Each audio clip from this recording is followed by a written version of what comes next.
Thanks for joining us here on 9 News Plus. I'm Chris Bianchi here with 9 News Sports Director Rod Mackey. People think this is taped, by the way. You know why? Why? Because I promised if you did this and they lost again, you are the Broncos jinx, so we're not going to do this anymore. And I swore we weren't going to do this anymore. And yet, here we are. The Broncos lost. What's your record by doing this? 1-6. So we've done this 7 times, and one time they've won. I think it was the Texans game. Texans game, exactly. So it's not. You know, It's not the coaching It's staff. not. It's not the Russell coaching staff. Wilson, It's not Russell. me. It's not the running game. It's not the offense at all. It's you. It's me. So I'm the problem. You're looking at the problem with the Denver So you Broncos promised we right would now. talk World Cup instead of Broncos. Isn't that what we were going to do? I Who's your predict pick? Brazil, by the way. Oh, Brazil.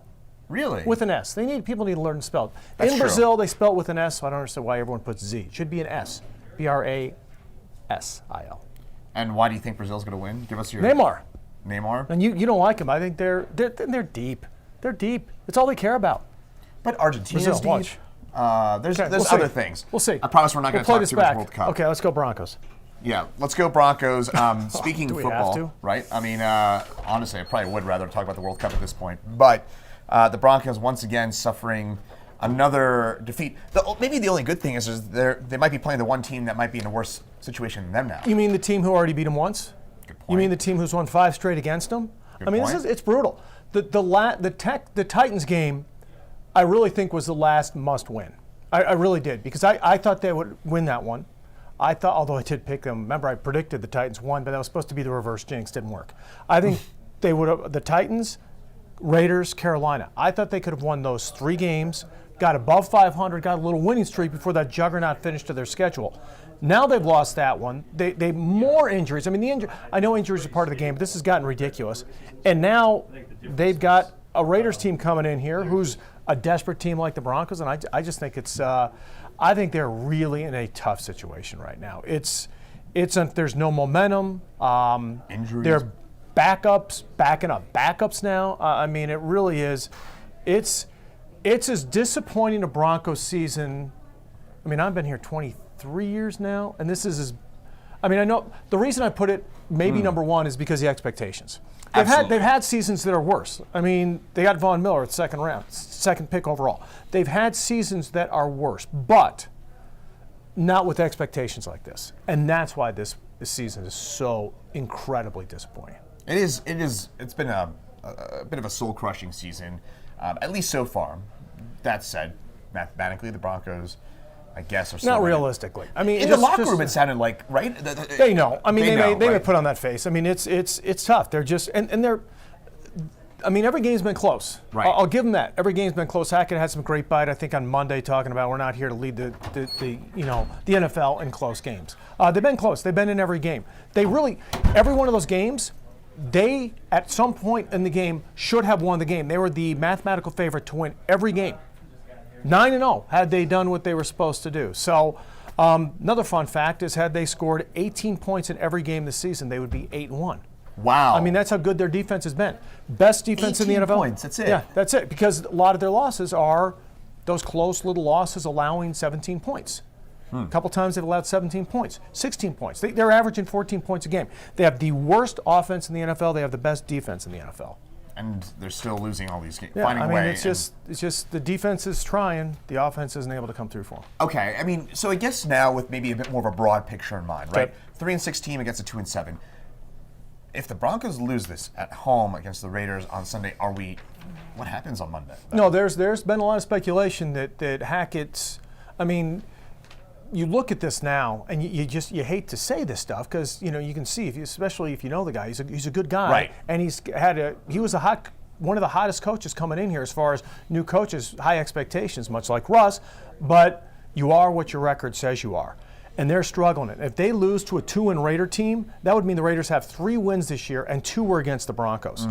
You just wonder, is he coaching for his livelihood this Sunday? Another reason to look at that is if the new owners who have no attachment to Peyton, to Hackett, to Russ, I mean, these guys were all there when the new owners came in. And if they say, okay, we want to, we're gonna make a coaching change at the end of the season, why not make it now so they can get a look at Ejiro Evero, the defensive coordinator, who's going to be a hot coaching candidate out there. And you hate to talk about, what if, all this type stuff with because you hope they win and you don't have to talk about Hackett's job. You don't want someone to lose their job. But the reality of it is, if you lose this game to an awful 2-win Raiders team, it's going to get even uglier than it is right now. And it's ugly right now. You depressed yet?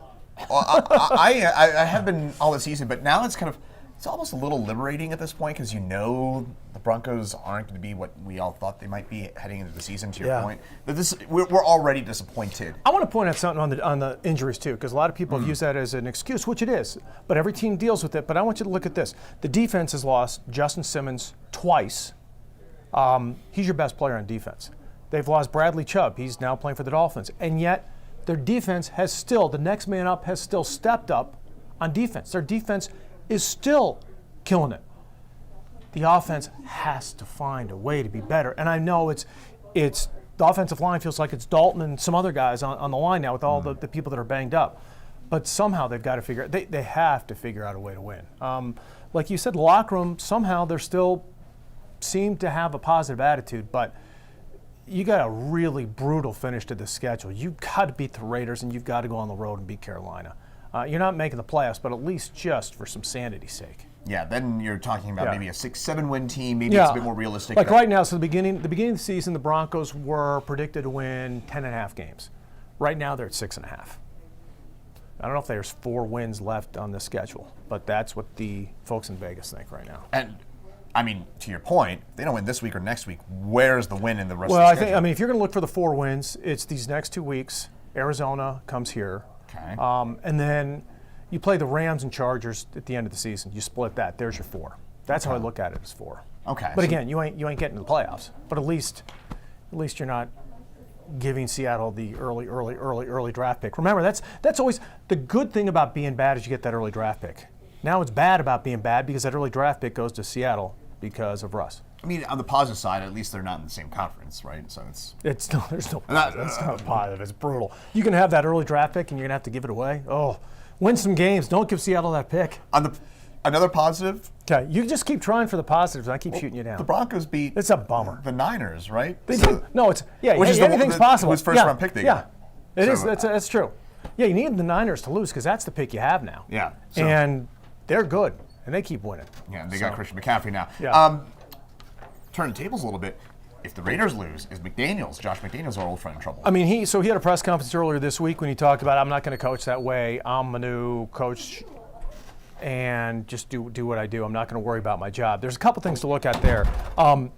He was the Raiders owner is the Raiders owner. He wasn't hired by someone else. That's the difference with the Broncos. The Broncos owners came in and everything was in place. This is a guy, Davis hired Josh McDaniels. So this is his mistake. So, I think Josh will get a little more leeway, a little more time, even though their record is worse. The other thing, there was an article out today talking about financially, they really can't afford to fire Josh McDaniels and then pay him and then hire another coach and pay him. The Broncos ownership can't afford to do that. Yeah, they got some bucks. Yeah. I guess final thing is, I think Derek Carr showing some emotion in his news conference earlier on this week does tell me that they're going to come here. McDaniels hasn't lost the locker room, and I don't think Hackett's lost the locker room. And this is the thing about the Broncos too. There's no you got to credit the Broncos with this. You've not seen any quit. You haven't seen the diversity. They haven't divided there. You have not seen what the Broncos. So I really think these are two extremely similar teams. Both have had very close games and lost every one of those close games. I think the Raiders are 0-6 in one-score games. Broncos 3-5 in one-score games. So they're all these very, very close games. So they're very similar teams, but neither one, winning is a habit, losing is a habit. And both of these teams just find ways to lose instead of ways to win. Nathaniel Hackett with the great quote today, say, hey, somebody's got to win this game. I mean, that's the head coach saying, dead on. Boy, that's a good walk-off right there. That's the way to finish. Somebody's got to win this game. Boy, well, I'm sure the Broncos will plaster that everywhere. Please come to Mile High on Sunday. Somebody's got to win this game. You gave your World Cup prediction. What's your prediction for this Broncos game? win this one. This one, I said Titans last week. Broncos win this one. This one they win. I think they win the next two. I really do. I think they win the next two. You think they go to Carolina too and win? Yep. I think they win the next two. Okay. I think they win the next two. 17-16, one of their favorite scores. Nice low score. Remember, this was the highest scoring game of the Broncos season. I think it was 30. 23. It was 32-23 in Vegas. So this was the high-scoring Broncos game. I think it's lower this week. Jacobs ran all over him. Yeah, in that game. I know. That's the one time the Broncos defense showed a lot of chinks in that running game. Look what they did to Derrick Henry last week. Shut him down. Awesome. So, yeah. All right. Broncos win. Broncos win. No Mackey jinx. So that means Hackett still got his job this time next week, and hopefully, nobody's rooting for people to be fired in this situation. So not. There you have it. Brazil, Broncos, 2 Bs coming up here on on your Sunday. Thanks for joining us, Rod. We appreciate it.